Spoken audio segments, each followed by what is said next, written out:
नमस्कार, मी पंजाब डक. आज आहे 31 मे. मी जात आहे पैठणला आणि पैठणला या ठिकाणून मी म्हणलं होतं ना 31 मेला सूर्यदर्शन होणार आहे. तर पाहू शकता सूर्यदर्शन झालंय. राज्यातल्या शेतकऱ्यांना सांगू इच्छितो की तुम्ही काय करा, आज 31 मे पासून 6 जून पर्यंत तुम्ही शेताचे कामे करून घ्या. कारण की आता 2 दिवसात वापसा होणार आहे. शेत तयार करून घ्या, कारण की तुमच्यासाठी एक आनंदाची बातमी म्हणजे 6 दिवसामध्ये तुम्ही काय करा, शेतीचे सगळे काम आटपून घ्या. 7 जून नंतर आपल्या महाराष्ट्रामध्ये परत पावसाला सुरुवात होणार आहे. म्हणून हा अंदाज लक्षात घ्यायचा. 7, 8, 9, 10 ला असं दररोज वेगवेगळ्या भागात पाऊस पडणार आहे. म्हणून हा अंदाज लक्षात घ्यायचा. ज्यांना हळदी लावायचा त्यांनी हळदी लावू शकता. ज्यांना मूग पेरायचं तर पेरू शकता, कारण की मूग पेरल्यानंतर उगवतं. जर लवकर पेरणी केली तर त्या मुगाला खूप चांगला उतार येतो. उडीद पेरायचं असलं तर ते देखील पेरू शकता, कारण की जमिनीमध्ये तुम्ही पाहू शकता 1-1 फूट 2 फूट ओल आहे, इतकी ओल आहे. म्हणून हे अंदाज सगळ्यांना लक्षात द्या.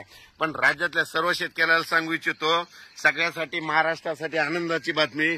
आपल्या महाराष्ट्राची पेरणी मी म्हणलं होतं ना 27-28 जूनच्या शेवटच्या आठवड्यात सगळ्या महाराष्ट्रातले शेतकरी सोयाबीन पेरायला दिसतील, मूग पेरायला दिसतील, कापूस लागवड करायला दिसतील. म्हणजे सगळ्यासाठी आनंदाची बातमी.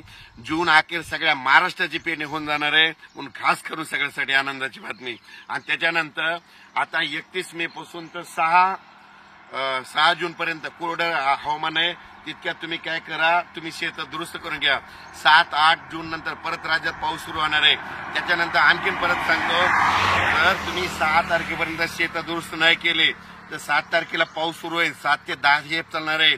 आणि त्याच्यानंतर पुन्हा काय होणार आहे, 13 जूनच्या नंतर राज्यात पुन्हा मुसळधार पाऊस येणार आहे. 13 ते 17 पर्यंत राज्यात जोरदार पाऊस पडणार आहे. आता जसा पडला तसं वडे नाले वाहणारा पाऊस पडणार आहे. म्हणून हा अंदाज लक्षात.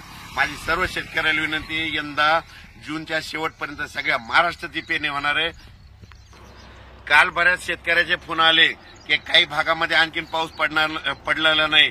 तर त्यांच्यासाठी आनंदाची बातमी सांगतो, त्या 7, 8, 9, 10 जूनच्या दरम्यान तिथं पाऊस पडणार आहे. आणि त्याच्यानंतर 13 पासून ते 17 पर्यंत त्या भागात पडणार आहे. म्हणजे महाराष्ट्रातला कोणताही भाग या पेरणीत पावसापासून वंचित राहणार नाही. म्हणून सगळ्यांना अंदाज लक्षात येतात. आणि माझ्या सगळ्या महाराष्ट्राची पेरणी मात्र जूनच्या शेवटपर्यंत सगळ्या महाराष्ट्रातली सगळ्याची पेरणी होणार आहे. कोणी ह्या पेरणीपासून जूनच्या शेवटपर्यंत वंचित राहणार नाही. म्हणून हा अंदाज लक्षात घ्यायचा. म्हणजे यावर्षी खूप चांगलं वातावरण आहे. जूनच्या शेवटपर्यंत सगळ्या महाराष्ट्राच्या पेरणी होणार आहे, लागवड होणार आहे. म्हणून हे सगळ्यांना लक्षात येतं. पण राज्यात मात्र तुम्ही काय करा, आता आज 31 मे पासून सूर्यदर्शन झालेलं आहे.